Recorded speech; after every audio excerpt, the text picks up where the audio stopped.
एक बार की बात है। एक राजा साहब के पास में बड़ा सुंदर विशाल महल था और उस विशाल महल में एक सुंदर सी बगीची थी। उस सुंदर सी बगीची में एक माली था और अंगूरों की बेल थी।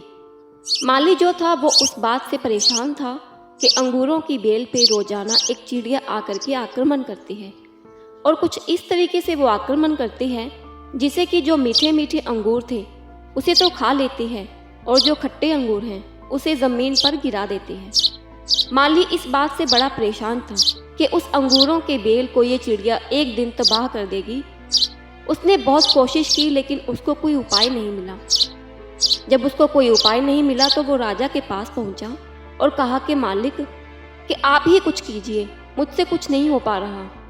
अंगूरों की बेल कभी भी खत्म हो सकती है।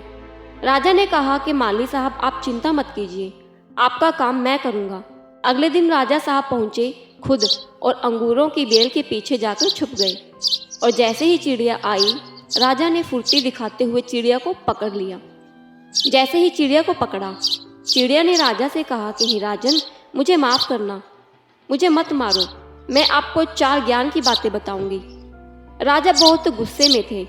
राजा ने बोला कि पहली बात बताओ। चिड़िया ने कहा अपने हाथ में आए हुए शत्रु को कभी भी जाने न दो। फिर राजा ने कहा कि दूसरी बात बताओ। तब चिड़िया ने कहा कि कभी भी असंभव बात पर यकीन न करें। राजा ने कहा बहुत हो गया, अब तीसरी और आखिरी बात भी बता दो।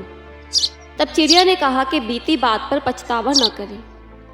और चौथी बात कि राजा साहब आपने जिस तरीके से मुझे पकड़ रखा है मुझे सांस नहीं आ रही, आप मुझे थोड़ी सी ढील देंगे तो शायद मैं आपको चौथी बात बता पाऊँ।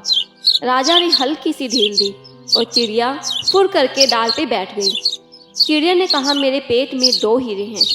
ये सुनकर के राजा पश्चाताप करने लगा, उदास हो गया और राजा की ये शक्ल देख करके चिड़िया ने बोला कि राजा साहब, मैंने आपको जो अभी 4 ज्ञान की बात बताई थी, पहली बात बताई थी कि अपने शत्रु को कभी भी हाथ में आने के बाद छोड़े नहीं। आपने हाथ में आए हुए शत्रु यानी मुझे छोड़ दिया। दूसरी बात बताई थी कि असंभव बात पर यकीन न करें। आपने यकीन कर लिया कि मेरे छोटे से पेट में 2 हीरे हैं। तीसरी बात बताई थी कि बीती हुई बात पर पश्चाताप न करें। आप उदास हैं, आप पश्चाताप कर रहे हैं, जबकि मेरे पेट में हीरे हैं ही नहीं। उसको सोच करके आप पश्चाताप कर रहे हैं। उस चिड़िया ने राजा को ही नहीं बल्कि हम सबको भी बताई है ये 4 बातें। हम सब भी जो बीत चुका होता है उस पर कई बार पश्चाताप कर रहे होते हैं। हमेशा भूतकाल में रहते हैं और भविष्य का सोचते नहीं हैं। तो वर्तमान में रहना शुरू कीजिए, भविष्य की प्लानिंग करना शुरू कीजिए और अपने सपनों को फॉलो करना शुरू कीजिए। ज़िंदगी में जो हो गया आपका उस पर कंट्रोल नहीं है, लेकिन जो होगा उसको आप अवश्य बदल सकते हैं।